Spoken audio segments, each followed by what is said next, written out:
E aí, senhores, tudo bem? Vamos trabalhar aqui então essa última partezinha para fechar Europa, né? Exatamente sobre a crise migratória, né?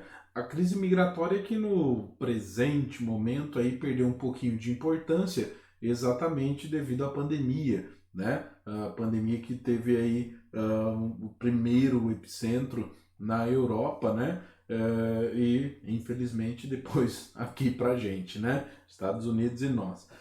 Então, bora lá para a gente entender exatamente isso, né? A gente precisa iniciar falando sobre os fluxos migratórios, né? Os fluxos migratórios, então, eles já foram opostos, né? Ou seja, uma imensa saída então da Europa e entrada na América. Então a gente já foi o destino dos europeus, né? E essa é uma questão bastante simples, bastante básica de se notar, né? Até pela descendência de boa parte da nossa população, de italianos, de espanhóis, alemães e assim por diante, né? Vale a pena também lembrar daquela política do clareamento da população, né?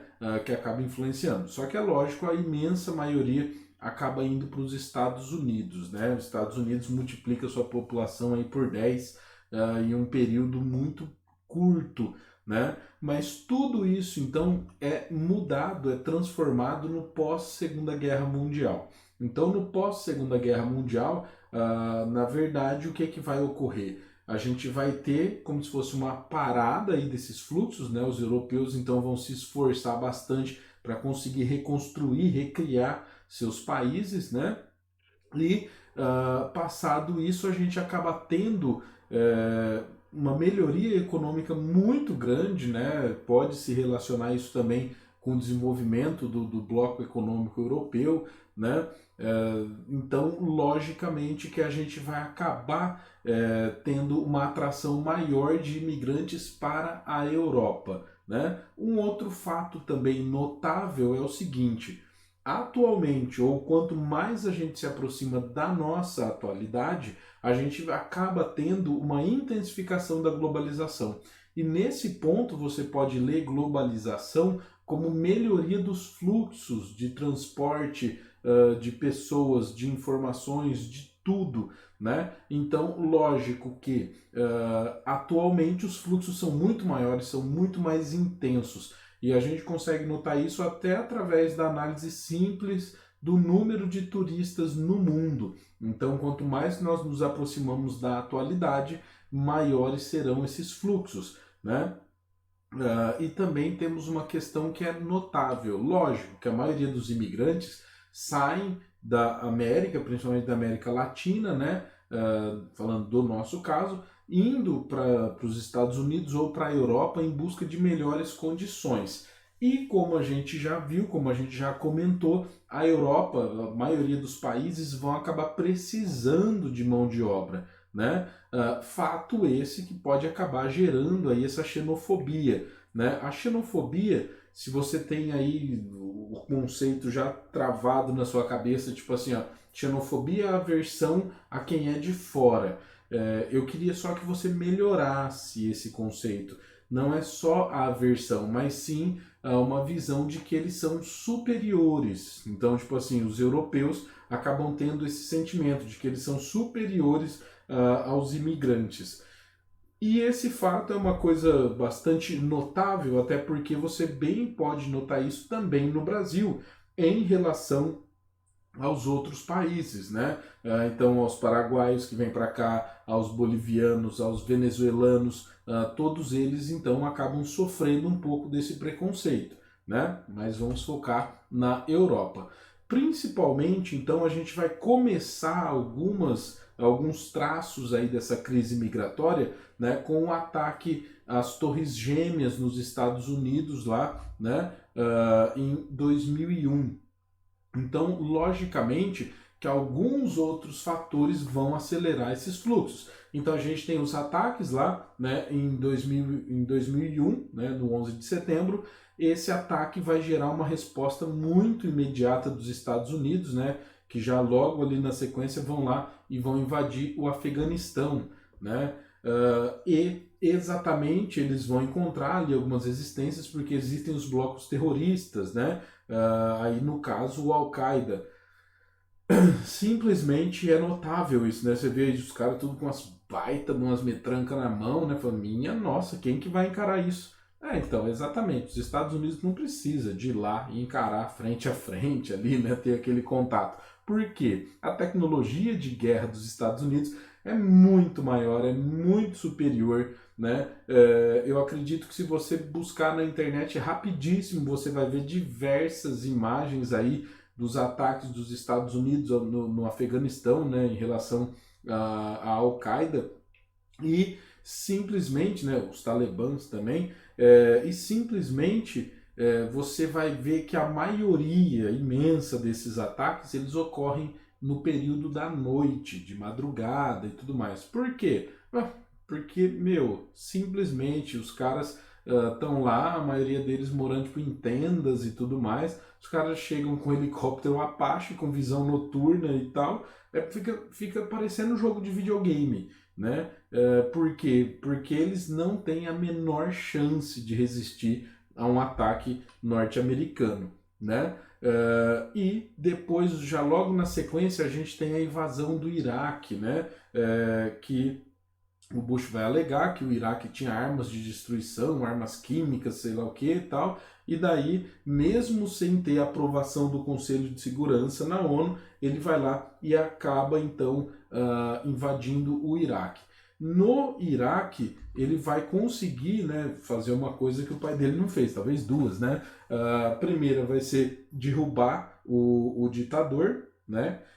Que na verdade todo mundo olhava e falou assim, mano, ele tá tentando fazer o que o pai dele não conseguiu.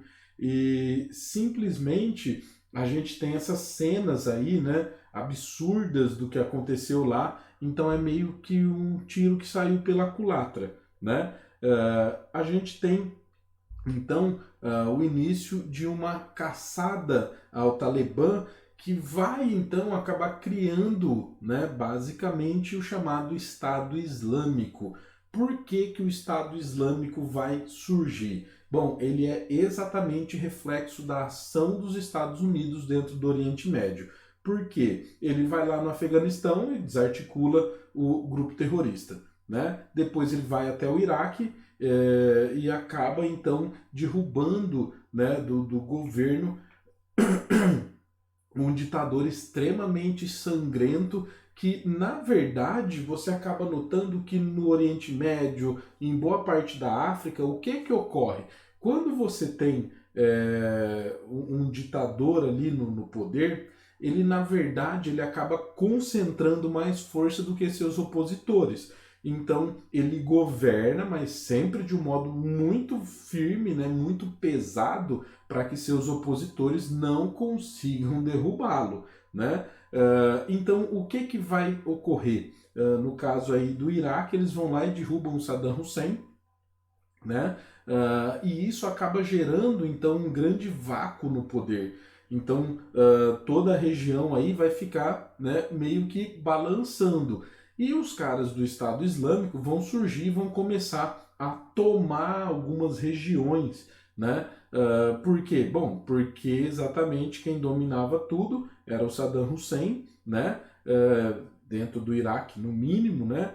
E a gente tem também algumas outras ocorrências, como por exemplo, a Primavera Árabe, mas vamos com calma. Então, olha só, o que ocorre? O Estado Islâmico, né, ele vai começar então a tomar territórios, principalmente ali no Iraque, algumas regiões da Síria, mas de verdade ele começa a tomar muito território no Iraque. Então, olha só, aqui na região norte aqui da Síria, ele acaba até diminuindo um pouquinho a sua concentração, mas ele acaba então se expandindo dentro do Iraque, né? Já então aqui, ó, tipo de 2015 para frente, você vai começar a ter a redução, né, do Estado Islâmico, principalmente porque a ONU tentou algumas vezes intervir e tudo mais, só que aí as questões eram muito mais conflitantes, né? Principalmente devido à questão da Síria, né?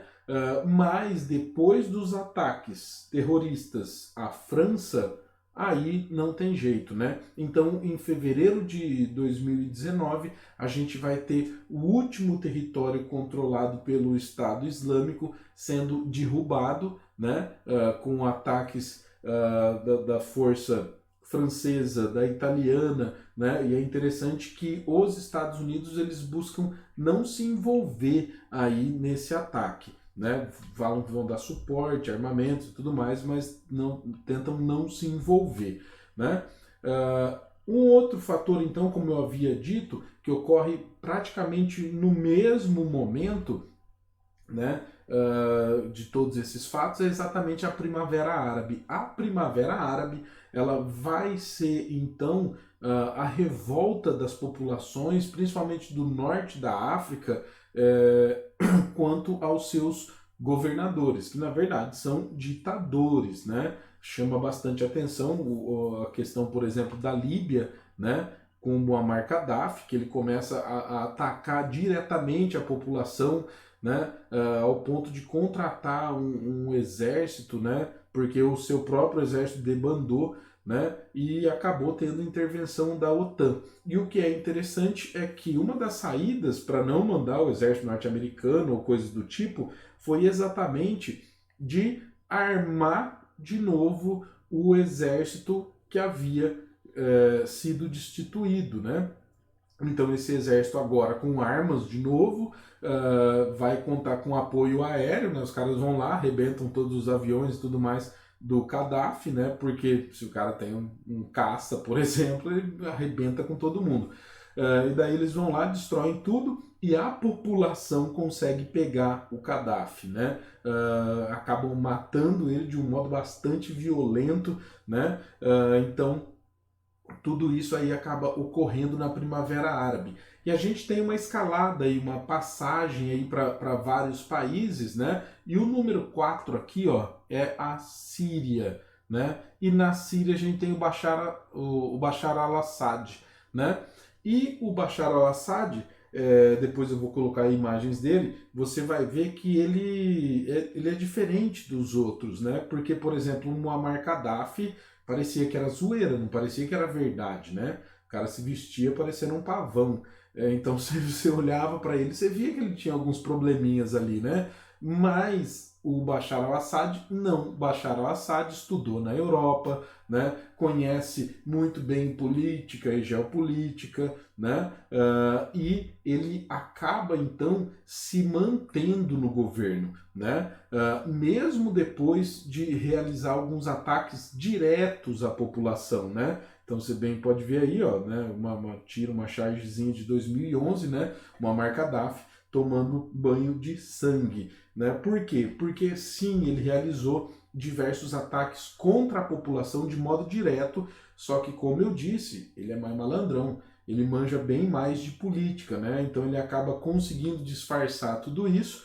Os Estados Unidos tentam várias vezes, através do Conselho de Segurança na ONU, criar uma entrada ali, né, para intervir nesse conflito, mas está vendo, ó, no caminho tem o veto, né? O veto, então, que foi feito pela Rússia e pela China. Por quê? Porque no Conselho de Segurança, 5 países têm poder de veto.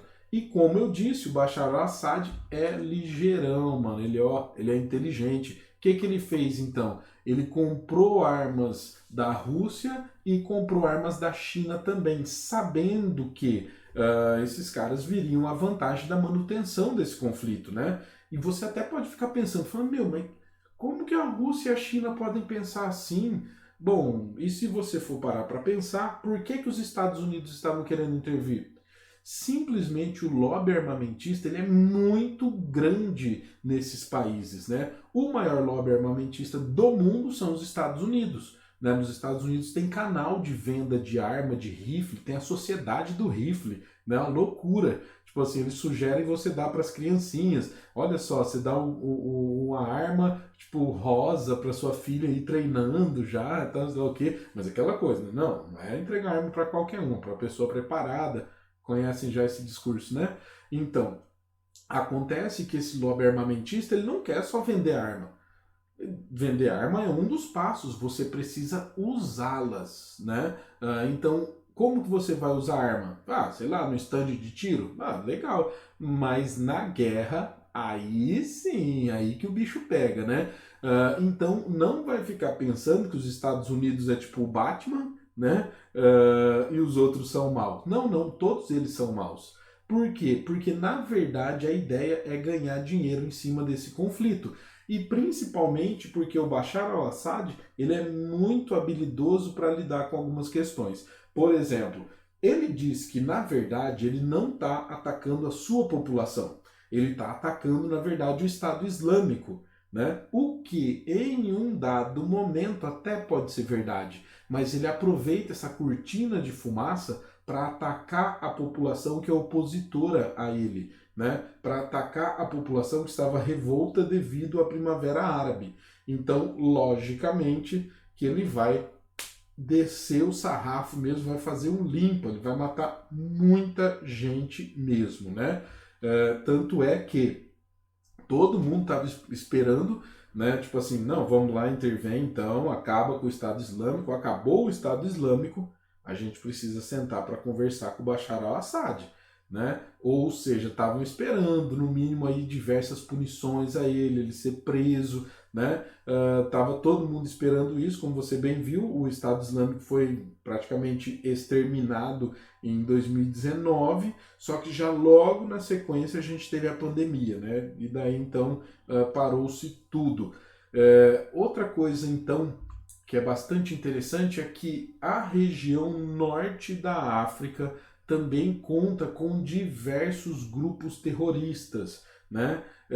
E uma coisa que é notável é o seguinte: para quem tem um pequeno conhecimento de África, sabe muito bem que no norte da África é meio absurdo você ver uma imagem dessa aí. Por quê? Porque a maioria da população no norte da África não é negra, ela é branca. Então, essa imagem resume muita coisa, que é o seguinte: a população da África subsaariana, da parte sul, que é composta pela maioria negra, eles vão sempre tentar ir para a Europa. Por quê? Porque qualquer coisa vai dar melhores condições para eles do que os países que eles vivem. O que é notável? O notável é o seguinte: a questão, até aproveitando lá o Black Lives Matter, simplesmente é notável que um conflito na Síria, nossa, extremamente importante, tal, todo mundo aparece, tal, sei lá o quê. Mas e se você for pensar na África, que vive conflitos de iguais para piores há muito tempo, principalmente na sua parte sul, né, centro-sul, você vai ver que realmente o mundo não liga quando os africanos negros acabam morrendo nesse tipo de conflito. Por quê? Porque senão eles teriam feito alguma intervenção, alguma coisa do tipo. Mas lá ocorre então esses conflitos já há bastante tempo, para ser mais verdadeiro, desde do período anterior à Segunda Guerra Mundial, os processos de libertação, né, do imperialismo. Então, logicamente que esses caras aí, eles estão sim no norte da África, né? Eles são sim, né, muçulmanos, né, mas isso não é uma condição fundamental para que o cara seja terrorista. Mas logicamente esses caras eles não estavam saindo do seu país para virar terrorista em outro. Na verdade, eles estavam tentando ir para a Europa. Mas os grupos terroristas no norte da África estão, na verdade, cooptando essas pessoas. Né? Falando, meu, para que você vai para a Europa? Fica aqui com a gente e tudo mais, tal, você vai ganhar terras aqui e tal. E o cara acaba virando, então, na verdade, um soldado de um grupo terrorista desse. Né? O que acaba, então, piorando ainda mais as condições sofríveis do norte da África, né? Não só do norte, mas como também da região sul da África. Por que a gente só fica falando norte, sul, norte, sul, norte, sul? Porque do meio, né, o meio norte ali, a gente tem o deserto do Saara, né? Então, logicamente, o que vai ocorrer? Esses processos somados, né, a guerra na Síria, esses frequentes conflitos aí na região norte da África, alguns outros países também, não não só do norte da África, mas que também vivem imensos conflitos que não aparecem na televisão, pode ficar boquiaberto, porque tem sim muitos e muitos conflitos ocorrendo na África. Esses caras vão então tentar vazar, vão tentar sumir. Tem um grupo, né, que se chama Boko Haram, e o Boko Haram ele tem uma prática assim que é absurda. Na África, em todo o continente africano, né, assim como em algumas outras regiões do mundo, é bastante comum que as escolas sejam separadas, né? Então, os meninos têm aula em uma unidade e as meninas têm aula em outra unidade. E aí, o que, que alguns desses terroristas do Boko Haram fazem? Eles invadem esses colégios e pegam essas crianças para transformar em soldados. E daí, tipo assim, foram lá, invadiram, pegaram os moleques e tudo mais, e olharam e falaram, e as meninas, o que, que a gente faz? Bom, eles pegaram, né, na maioria dos casos, foram lá, deram uma selecionada e levaram as meninas também. Começaram a vender as meninas como prostitutas, né? E o que é interessante desse caso é que teve um canadense que viu isso aí e tudo mais, ele lá pela internet começou a conversar com uma pessoa, né? E daí a pessoa ofereceu para ele uma menina, né? Ele sabia que a pessoa era do grupo terrorista e tudo mais, então ele estava tentando ali, né, entender alguma coisa, algum processo, ver se ele conseguia, digamos assim, derrubar a causa do terrorista, né? E daí o que, que ele fez? Ele comprou uma menina. Ele comprou uma menina e o cara falou pra ele, falou assim, ó, eu vou colocar ela no avião, então tal dia ela vai chegar. E aí o cara falou, meu, nem a pau, né? Eu só dei a grana pra ele, tipo, bater mais intimidade comigo pra ver se eu consigo levantar mais algumas coisas. Para surpresa desse canadense, ele foi, entrou na companhia aérea, consultou a passagem estava comprada e tudo mais. No dia do embarque, a menina embarcou e, meu, ele simplesmente teve que ligar para a polícia e falar assim: olha, eu acho que eu acabei de comprar uma menina e ela tá chegando aqui. E aí fica aquela questão: será que esse cara fez uma boa ação? Por quê? Porque a menina depois ficou no Canadá e tudo mais, né? Ou seja, foi salva. Mas será que não foi pior? Porque o dinheiro que ele deu para o grupo terrorista, com esse dinheiro os caras podem ir lá invadir mais uma escola. Entendeu?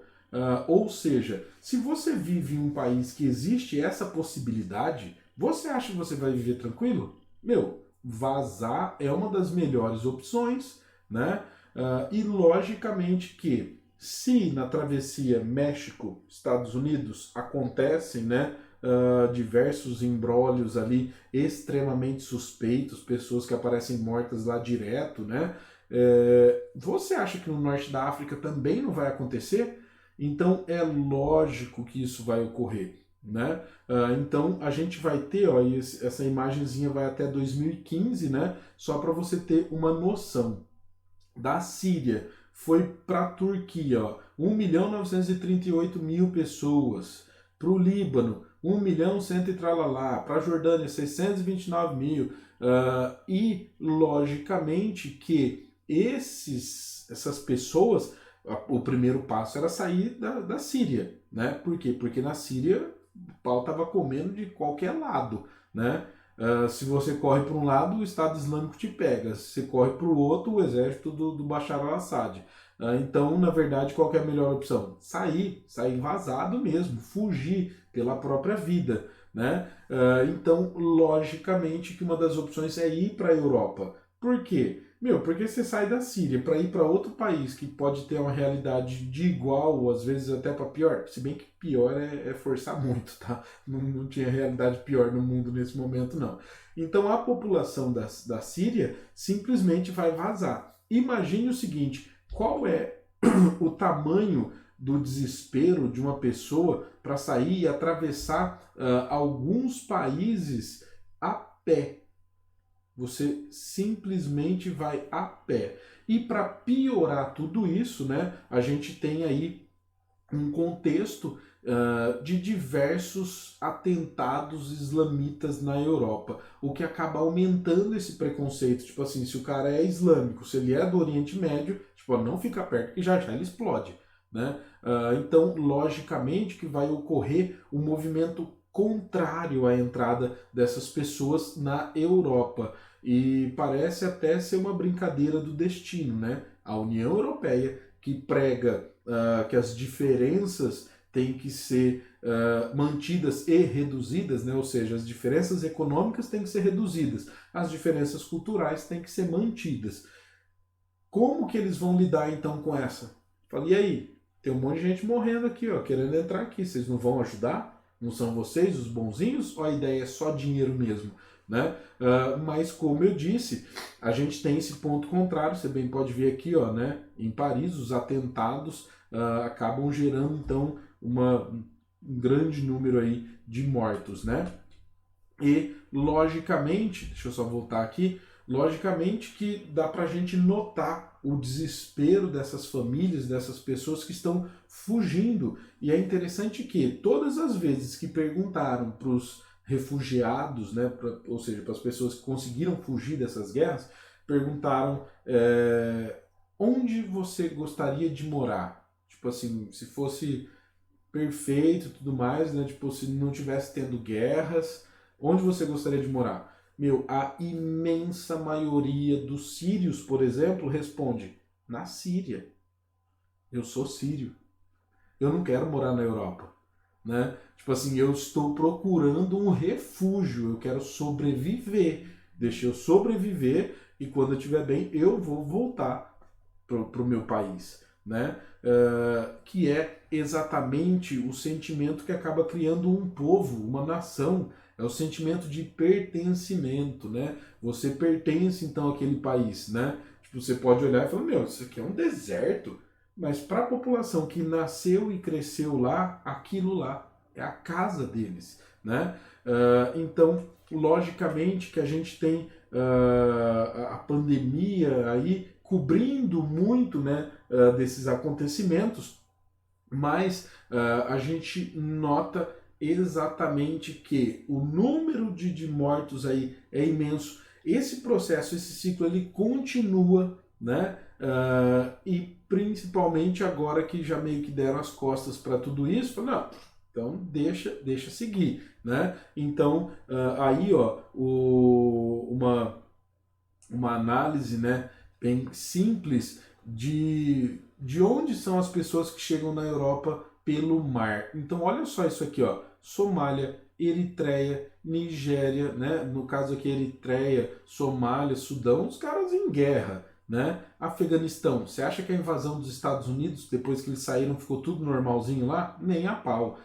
Iraque, Síria, né? Então as quantidades aqui de pessoas imensas, né? Muito grandes. Então simplesmente, olha só, isso aí é do ano de 2015, né? Até agosto de 2015, ó, 181 mil pessoas da Síria, do Afeganistão e do Iraque, né? Chegando até a Grécia. E a gente sabe muito bem que depois esse fluxo parou de ser tão intenso na Grécia e aumentou na Itália.